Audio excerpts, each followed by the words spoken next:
we are having the children over so that we can interact with the child. So the first screening happens at that level. And what do I mean by screening?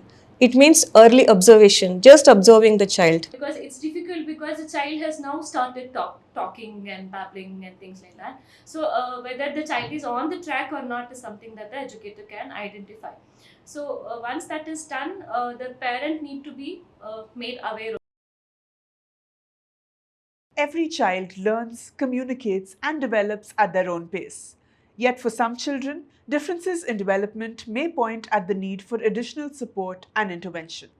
The preschool years are often the first opportunity to identify these needs, making early childhood educators not just teachers, but also keen observers, advocates, and partners in a child's developmental journey. Early identification and timely support can make a big difference, helping children build confidence, develop essential skills, and thrive alongside their peers. Good afternoon and a warm welcome. You're watching Think Tank, presented by My School Admission, powered by Education Today, along with our media partner, Education News Network. I'm your host, Nitya Krishnamurthy, and today's panel discussion focuses on a topic of utmost importance in early childhood education: identifying and supporting children with special needs in preschools. With the growing awareness around inclusive education, preschools are being required to recognize diverse developmental needs and create environments where every child can flourish. But how can educators identify early signs, collaborate effectively with families, and ensure meaningful inclusion within the classroom? To explore these important questions, we have with us two leaders in early childhood education. Joining us today is Ms. Sangeeta Punekar, founder and director of Seven Petals Academy, Bangalore. Welcome, ma'am. Thank you. Thank you, Nitya. We also have Ms. Bhavna Shrikant, founder of the Cradle Academy and Mitra Foundations, Mysore. Welcome, ma'am. Thank you. Thank you both for being here today. Let's begin the discussion.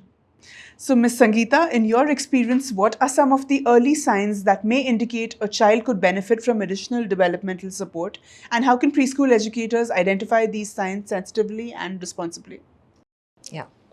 Thank you, Nitya, for having me here.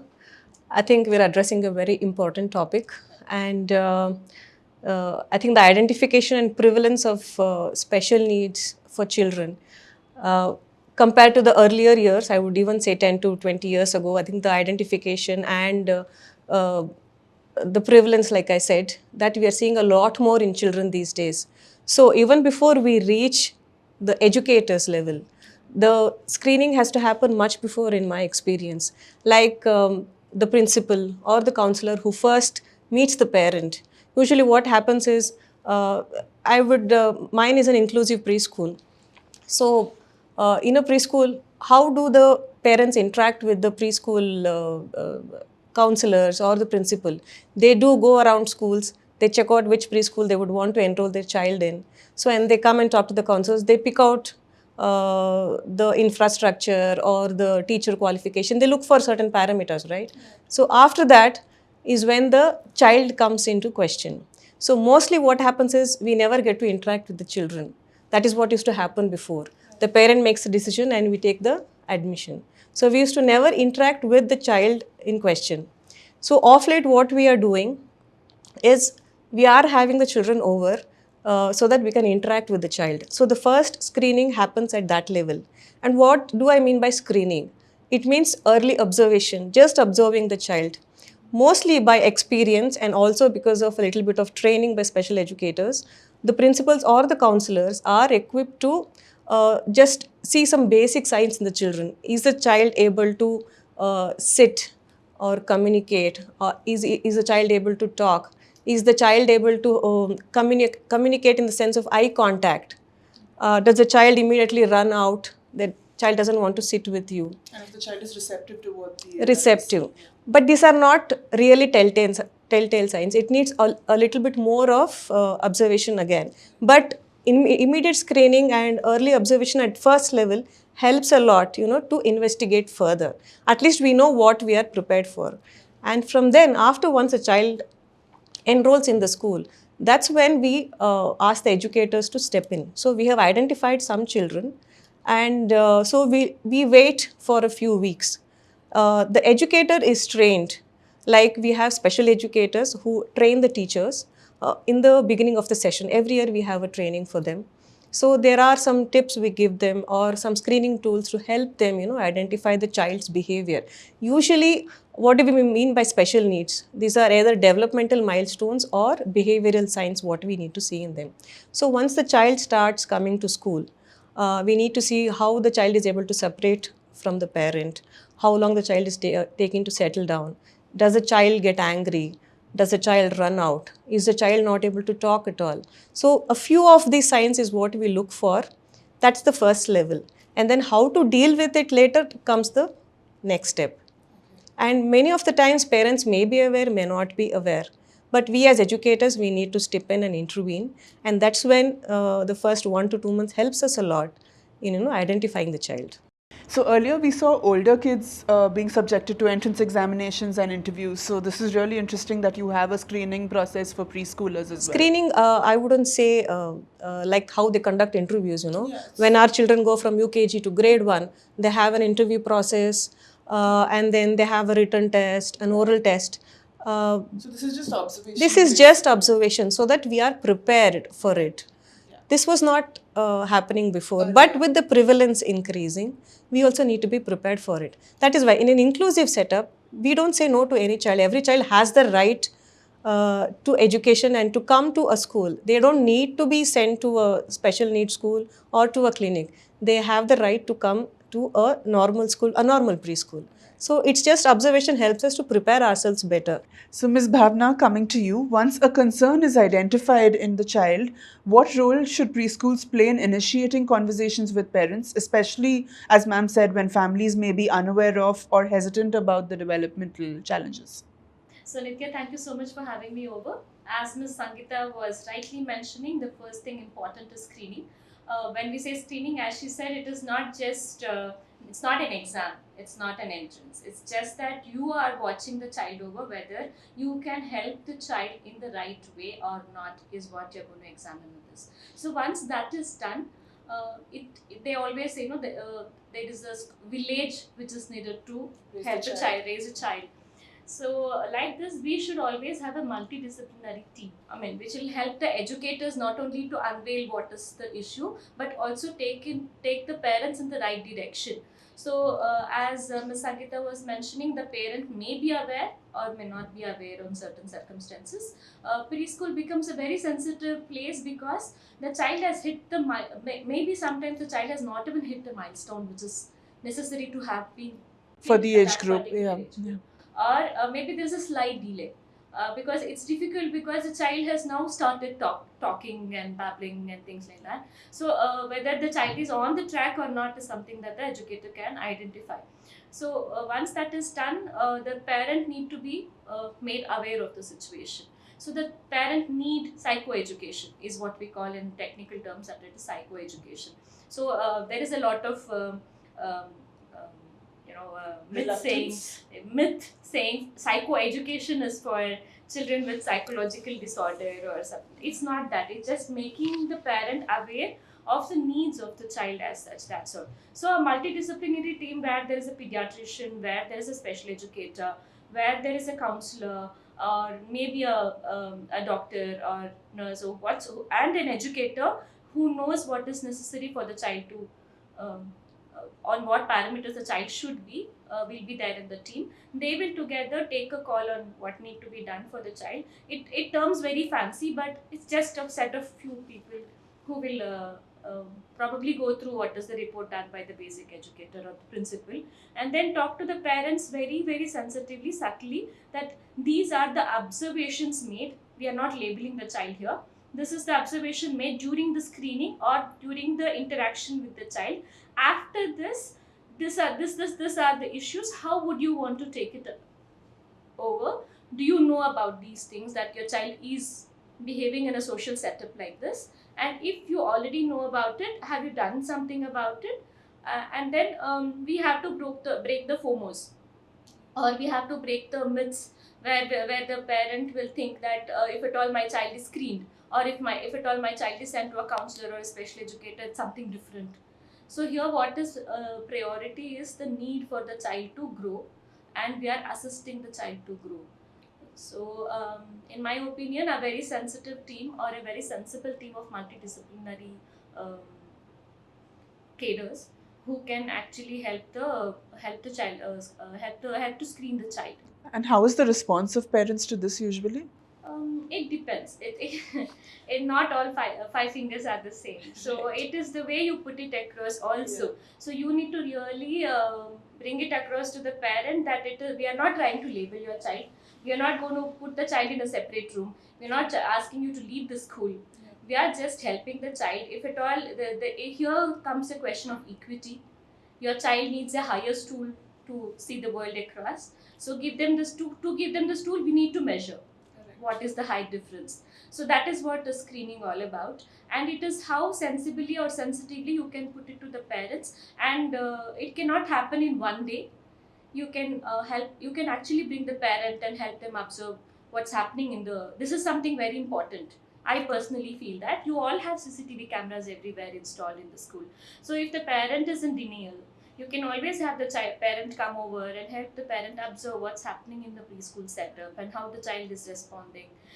So usually there are myths that parents say that no, she's very shy. Once she gets used to, she'll become all right. Once he gets comfortable, now he's having separation anxiety. Once this is over, he will be fine. So these kind of things we used to like, and you need to give that time also, where the child needs to settle down. So after that also, if the child is not responding the way he normally or typically should, then is the need that you need to call the parent and tell. And sometimes it goes haywire too. But I'm sure. We Right. should be in a state to have the win-win for both parents and will. Yeah, as right.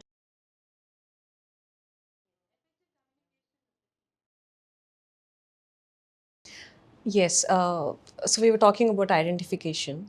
And if the parents have accepted it already, usually when do we see the developmental delays or behavioral signs? Mostly between 2 to 3 years is when we see, and the child is also coming to preschool. So that period between 3 to 5 years is very, very critical. Now, if the parent already knows, my child needs extra help, that really helps a lot. We have had instances where the parent is in total denial. They say that their child, there's nothing, I wouldn't say their child is okay. And even the parents interact with the child as if, the child can understand everything. So that becomes a very difficult challenge actually, because we as educators, we would have identified it. We know how the child is behaving in class. So you know how to deal with the child Yeah, accordingly. and so that is when we start recommending to parents, they actually have absolutely no idea about the extra help that the child can get. So training them or informing them about it becomes our biggest responsibility actually. So, Ms. Sangeeta, I'd also like to ask you, how can educators differentiate between a temporary developmental delay and a more persistent need that may require professional assessment or intervention? Like I said initially, see, we give them a few weeks or months for the child to a pediatrician has a certain milestone. So the child doesn't sit by this age, doesn't stand by this age, then the child developmental delay is already there, is what pediatricians would say. And that may not be the true case all the time. Some children develop a little late, but there are some milestones that we look for, like by age 4 they should be able to hold a crayon, or they should be able to identify colors or shapes. And even after persistent teaching or creating an environment where the child can pick up those cues, child is not interested in it at all. Child wants to be by itself, play by itself. They have their own set of activities that they would like to do. They are very attached to only those set of activities. If they are not interested at all, they don't want to talk to anybody. There are couple of signs that which are persisting even after a lot of months. So yes, then that's when we think that child may need additional help. And they also have behavioral tantrums. Sometimes they may get really violent, or Like they may extreme get tantrums. extreme tantrums, where other children also might get hurt. So those are also the child is not able to balance itself, or physically, or child is not able to withstand very high noise, doesn't at all want to mingle with other children, even after persistent sessions. That's when intervention is required. All right. So, Ms. Bhavna, Want to add on to yeah, this? sure. So what I would say here is, in a very easy way, that for any educator to understand. So extremes. If the child is extremely shy, if the child is extremely quiet, because we all function on norms here, correct? There is a neurotypical or a normal, that so-called normal that we have fixed it. Yes. So if the child is extremely shy, extremely quiet, cannot even speak a word or two with anybody, not making eye contact with anyone at any cost. Even with the parent, if the eye contact is minimum lesser than 30 seconds in a conversation, then, or maybe the other extreme where the child is unable to sit at all.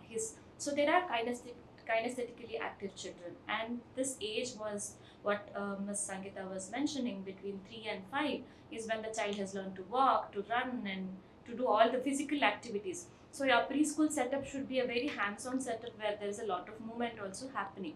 So beyond that, if the child is very very active and he's unusually active, if the attention span is less than 30 seconds or a minute, suppose he takes up a toy and he's not finishing at all, if he's not finishing any activity as such at all, or the child is speaking to himself, too much of self-talk is happening, too much of pretend play is happening. Not pretend play is a very usual thing, but if it is the only thing that is persisting. So any extremes is what we are supposed to watch out, or anything which is very very unusual is what we are supposed to. And it's a very it's a fad, for parents, that my child has ADHD, my child is hyperactive. So it's very Yeah, these terms have become common. Yeah. it's commonly coined terms, Yes. and it is not so. The child is kinesthetic, but if the child is active, hyperactive, itself says that the child is unusually active and not able to sleep. This is for parents. If the child is not able to sleep, if the child is not able to eat, or wants to eat repeatedly the same thing, suppose like how she was mentioning, rice, banana, these are the only preferences that the child has. See, chocolate and ice cream, all parents or all children want. But apart from that, if there any specific texture of food that child is craving for, or accepting only that, he's not eating anything hard, he's not chewing, and if he's drooling way lot, even while he's sleeping, if he's not able to fall asleep at all. So it's a very usual thing that mobile watching and all will be so much prevalent in today's world. So the child is watched mobile for a very long time, so even a neurotypical child will not fall asleep very soon. But if the child is unable to sleep till midnight, or if the child, and you are not able to engage the child at all, you cannot play with the child in any. So these are some of the key points that you need to, these are red flags. Right. So you need to be aware of. And any extremes are there, you can subtly ask your pediatrician. Most of the times it goes beyond the pediatrician's lens, because developmentally the child is grown Exactly. fine. Yeah. Okay, so pediatricians say that all mothers complain my child doesn't eat. All mother complains that the child is always active. So they also tend to ignore these signs. So sometimes subtly you can meet somebody elderly, like how I was telling, a village is needed. So maybe your grandmom, your aunt, or somebody whom you are very a trusted adult who can screen the child, can also most of the time help telling that there is something unusual with the child. Then you can probably approach for help. Right. All right. So, Ms. Sangeeta, given inclusion is a key goal for today's educators, what practical strategies can teachers use to ensure children with special needs feel genuinely included and engaged in everyday classroom activities? Okay. First and foremost would be, I think, acceptance by the teacher herself. They should come with the attitude that, all children are mine. I need to take care of them the way all the other children are also being treated. But of course, a child with special needs requires a little bit extra care. So what we do is, if the child wants to be by himself or herself, or wants to play with certain activities or certain toys by himself, we allow that to happen initially. And then slowly, the teacher carries on with her activities. And what happens is the children slowly, their listening skills and visual skills are also quite strong. For some of them, visual skills or the listening skills. So we allow them to participate in that environment itself. We don't have pull out sessions. These children in the same environment as other children is very important. Even if there is a tantrum or the child doesn't want to mingle or doesn't want to do anything, pulling them out is not what we call as pull out sessions. Pulling them out is never the answer. And saying no to them aggravates them even more. So the teacher is trained to handle that differently with positive words, like maybe distract them or say that come, let's do this, instead of saying no, you can't do that. Talking to the parent helps a lot. See, the child is with the parent the first 2 to 3 years. So the parent already knows what the child is interested in. Let's say he likes to play with animals or she likes to play with only dolls and doesn't want to touch anything else. So we could also have those toys, replicated, the same setup replicated in the school in a quiet corner. Most of these children, they take their time to come out of this corner and mingle with other children. And slowly they start listening and reacting to it. We have seen a lot of changes. Initially, some of the children whom we thought had special needs, they have changed remarkably after 7 to 8 months. So I think that environment, a loving environment, and where you identify what the child is interested in and focus on that instead of not what it is interested in, and slowly invite the child, not with force but with a lot of love and care, and slowly invite the child. Just the other day the teacher was playing with all the children, you have the popular rhyme Ringa Ringa Roses, until for the past 2 months the child would never participate, never come forward. But the other day he just came up and started holding hands with the teacher and going around. So small changes like this happen, requires a lot of patience, but that again stems from acceptance. In many cases, we also tell the parents, like giving OT or behavioral therapy sessions helps a lot. So that input also is given to the teachers, this is what they did, this is what helped him. So a few things we also try to replicate that in the classrooms. So, Ms. Bhavna, what are some of the biggest misconceptions parents and society still hold about children with special needs, and how can preschools help address them? For the parent, a child is a representation of self. Okay, so it's how highly they think about themselves, and if at all it happens that it's the first time that there is a child of special needs in a family, there is a lot of denial and there is a lot of ignorance also. They are not aware. Okay, so there is a denial because there is something, it's a taboo firstly, and how is he accepted in the society. So even when the child is 2 or 3, the minute they know that the child is something different from the rest of the children, they go 30-40 years ahead of that, and they say, okay, if he's termed special need, this is happening. And there is very little awareness created in the society also. See, the society, school or a family is a mini society. All kind of people live there together in as a community. So awareness is something which is lacking, because of which they feel that if they know that there is special needs, forget me accepting the neighborhood, firstly the children and the family, and later on the school, the entire setup will not accept them. So that scares them, and then they try to hide it. A woman is blamed for having a child with special need. A woman is said that something is lacking in her, because of which the child is born with special needs. Or later on, the child was born normal. The family themselves say, I had seen the child was normal. The mother has made it a child with special needs. So something which is neurodivergent, which is come from the genetic, mostly, sorry to be biased, it comes from the father's side. Most of the times I have come across people genetically flowing this as a disease, or it comes sometimes as a divergence, and most of the times the autism, we're not even aware of what reasons would have probably caused, but it comes down to the mother. But is this still the case despite It the is still the information case. overload that we're in these days? It is still the case even in A-tier cities like Bangalore and B-tier cities like Mysore. It is still the case. I have been, since 2014, I have been having children with special needs. Mothers are the most affected with this, because it's not just that not carrying blame, they are the one who's helping the child. Very few families where both the parents are helping the child together, or the entire family is backing them up. So it's mostly the mother who's carrying her back and the child's back and taking them to therapies after therapies. She quits her job.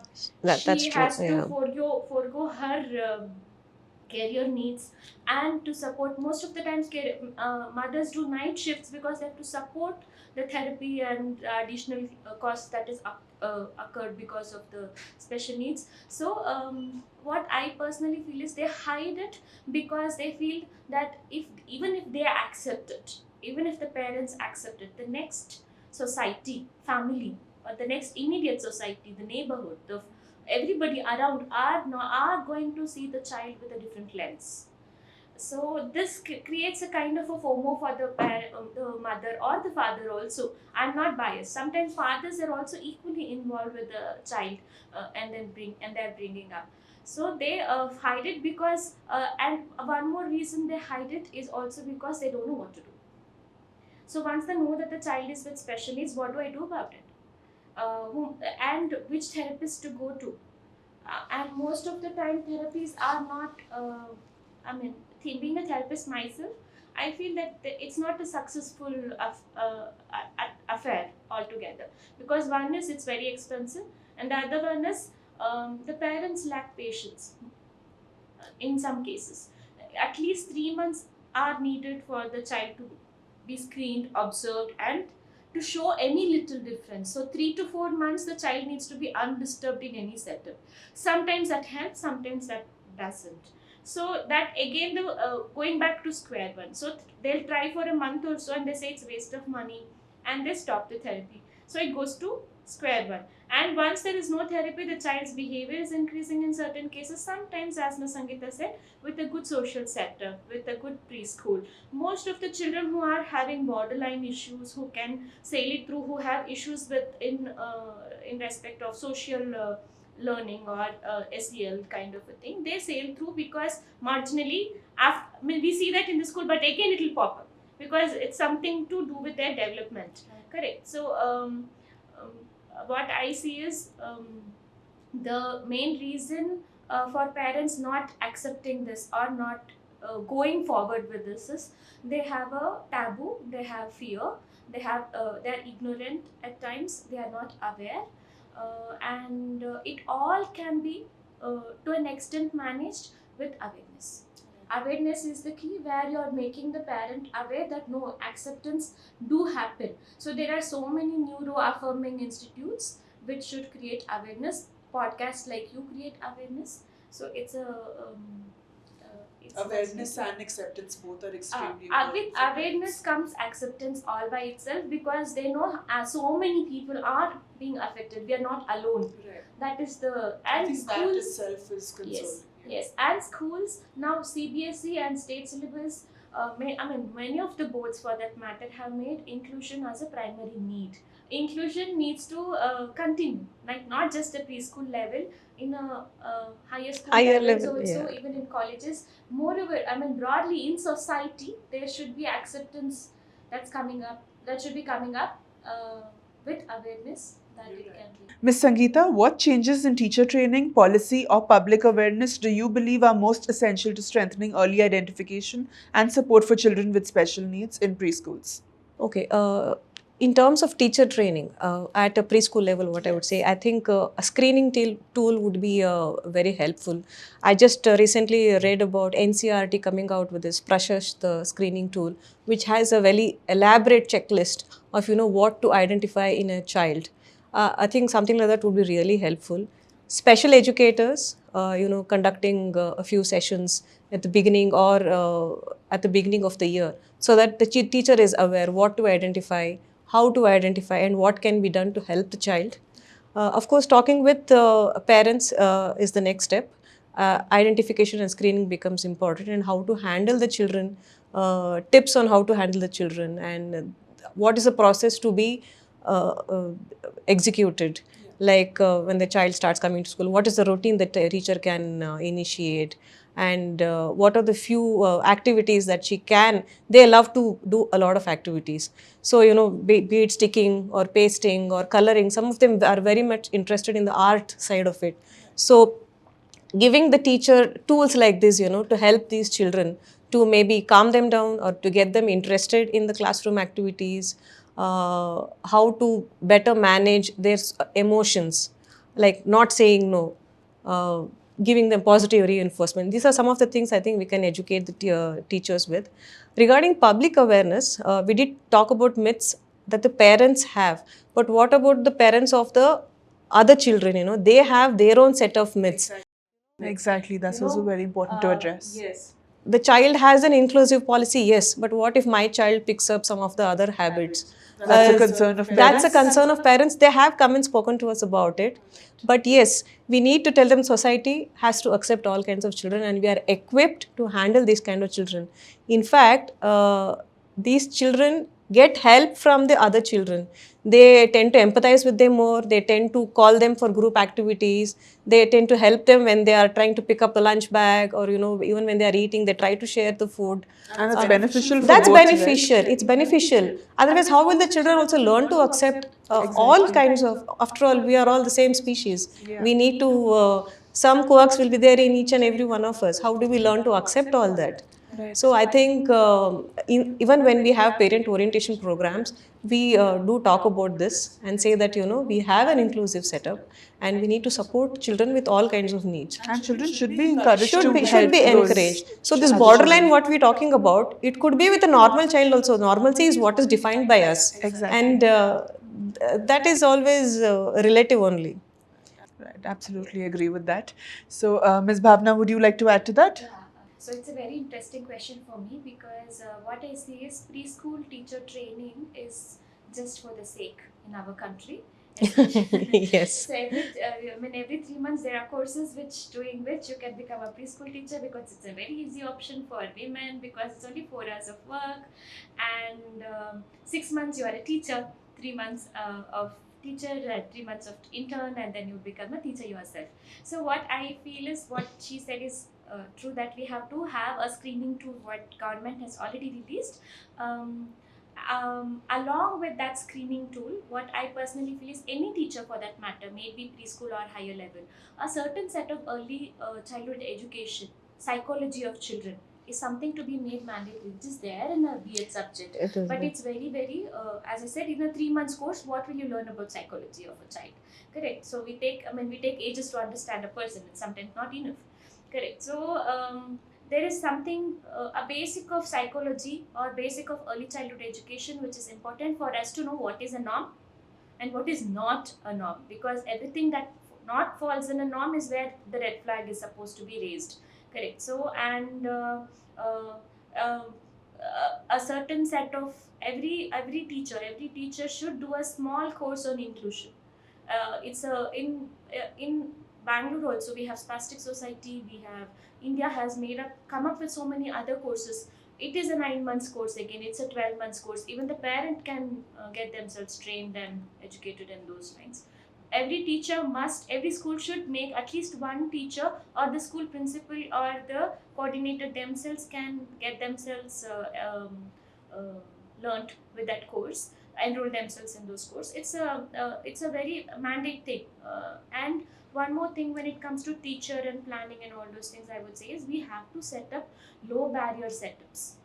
It's a very important thing for any preschool for that matter, that we have very little barriers when it comes to schooling, when it comes to inclusion, because when you are including children with special needs, not only the physical wheelchair or other things that you have to look into, the invisible barriers is what we call them. They're very simple things, like how she was mentioning, she's a quiet corner in the school. So you should have a sensory corner which the teacher should know how to help the child to use. So teacher should also be introduced to a sensory corner. How will it work, and how a quiet corner works, and how much time would you allow the child to spend there, and when is the need for the child to go there also. If when she was telling the child is sensitive with loud noises and sounds, the child doesn't know what to do. She sits down and cries, she has a meltdown, she throws tantrums. So when is the need to introduce to the sensory corners? This is something that the teacher needs to know. Not only the principal, even the teachers who are, and the ayahs, they are the people who are spending most of their time with the grassroots level. So they also need to be given a training, if not education, hands-on training to be given to them how to handle children with special needs. And potty training becomes a very important role. So nowhere in our preschool teaching, it's very surprising that we have never been told at what age can we start training our children for potty training, and especially a child with special need. How do we go about it, and how should the ayahs go about it? So even today it has been, it's a taboo that a child has to be in the diaper throughout the school. And of course it's a matter of convenience for the school also, but there are very subtle things that you need to look into here. So the teacher should be made aware of all the possible difficulties the child might face, at least on a umbrella term, if not everything in depth. On an umbrella term, it should be introduced as a mandate throughout any teacher training course that a person or a teacher who is wanting to work in a preschool setup or a school setup should know a little about inclusion. And as she was telling, strategy building given by the special educators, which happens every year. So it can happen twice in a year, where we have a review also. We have told this and what have you done? How is it going? So we can take the input and redo things wherever it's necessary. So it's an ongoing process. It is not going to stop with one-time training. It's a continuous process. So being a preschool educator is not as easy as it looks. It is not at all easy. Not at all. Determination. Yes, ma'am. Yeah, we spoke about public awareness, but apart from preschools, when it comes to schools, I have heard stories of, schools mandating that when the child is coming for an admission process, the child is made to sit for half an hour. And the child is tested for its sitting tolerance. Parents have to pay a certain amount, and the sitting tolerance of the child and the eye contact is tested as like a proper interview. This kind of screening is happening at school level for at a nursery level, which is, I think, totally wrong.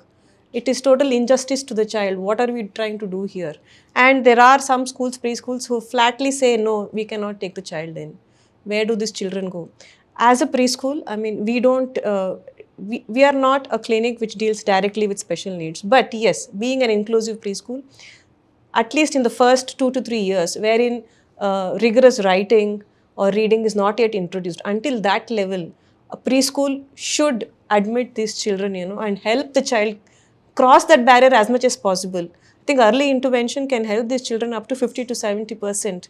And if we can help it cross that barrier much earlier, then I think it's great. Teachers are second mothers, right? They are second mothers. So I think we have a bigger responsibility. Timely intervention is really Definitely, especially those 2 to 4 years. Yes. If we give that help there, the child can.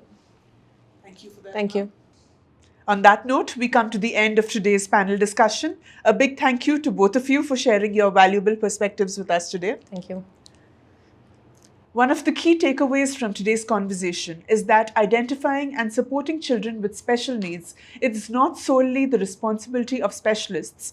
It begins with awareness, empathy, and timely action within preschool classrooms. Early intervention can have a transformative impact on a child's developmental journey, but it is equally important to create learning environments where every child feels accepted, supported, and empowered to succeed. As educators, parents, and school leaders, we all have a role to play in fostering inclusive spaces that celebrate diversity and recognize the unique strengths of every student. When we identify challenges early and respond with understanding rather than judgment, we open doors to greater opportunities and brighter futures for children. Thank you for watching Think Tank, presented by My School Admission, powered by Education Today, along with our media partner, Education News Network. If you enjoyed this discussion, don't forget to like, share, comment, and subscribe to our channel for more conversations with leading educators and change makers shaping the future of education. We'd also love to hear your thoughts on how preschools can become more inclusive and supportive of children with diverse learning and developmental needs. Let us know in the comments below. Until next time, this is Nitya Krishnamurthy signing off.